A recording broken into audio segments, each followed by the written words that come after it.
Hey everybody, my name is Marcus Stone, and in this video I will show you how you can easily scale your images in WordPress. So let's start. So you're gonna have a WordPress here, and all you want to do is just be in media and then just click on your photo you got and then just click edit image, and then you're gonna select scale image here.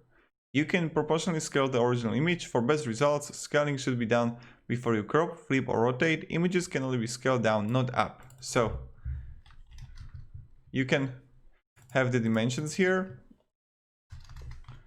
You can scale it up, but you can only scale it down. So scale. And voila, here we got it. So this is how we do it. Pretty simple, pretty easy. And if you have any questions, guys, ask me down below in the comments, and I'll be really happy to help you. And yeah, thank you. Have a great day and see ya. Goodbye.